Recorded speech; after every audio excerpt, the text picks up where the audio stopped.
I used to play piano as a kid, just a little bit, and I spent my youth in clubs, went to parties every weekend, and I also listened to many different kind of music genres at this time, I remember. But when I discovered electronic music for myself, I couldn't get away from it. But it took quite some time until I really tried it for myself. I remember I got my first DJ setup and did my very first DJ set, uploaded it on SoundCloud, and it took maybe 1 or 2 months until I had my first warm-up gig in a small youth club in my home area, and that's it. That's how it started.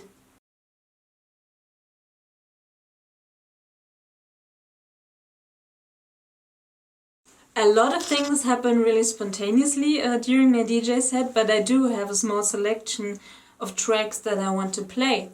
Many things are based on action and reaction, and you have to try to react to the people in front of the booth, but you also have to try to keep your own style. And what happens in between that, that's the unexpected things, and that's what makes it interesting for me, and that's what makes me happy at the end of my DJ set.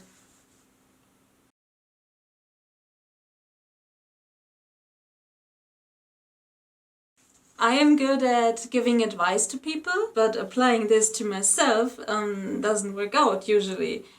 So that's a very useless talent for me.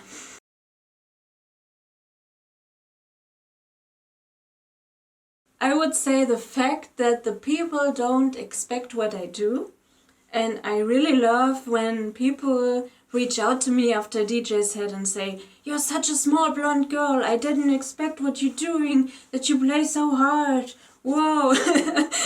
And I really love to surprise the people that way, and I think that's what they would remember. And maybe also the fact that I don't take myself really serious. As I said in a previous interview, I'm a perfectionist, but on stage I don't take myself too serious. I don't avoid to smile because I'm a techno DJ and I have to be cool and I have to stare at my desk, and that's really not what I am.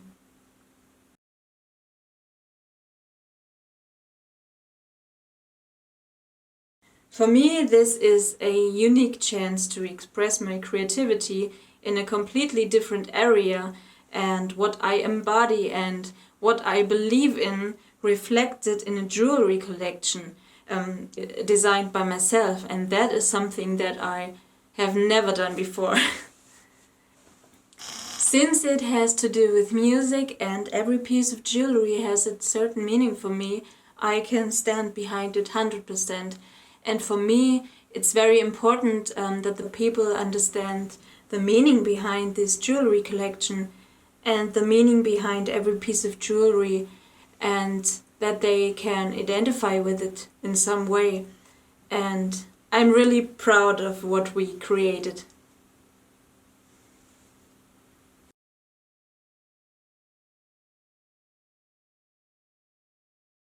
My question is, have you ever had a jewelry idea that you could not implement at all and which caused you gray hair? What was it? Hi Vanessa, thanks for your question. It is an interesting one. So I think the most challenging design we've ever been asked to come up with recently came from one of a DJ in London.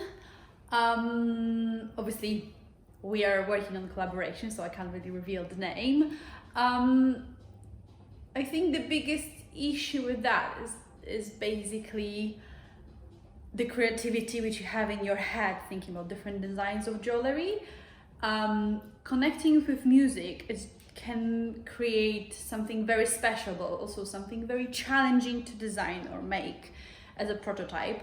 So we always search around, talk to different suppliers, talk to different manufacturers, and then think in our head how the best is to implement what the musician wants and what is actually feasible and within like fashion or wearable requirements. Yeah, I think that was probably the first one so far, but as we love challenges, we probably wait for more.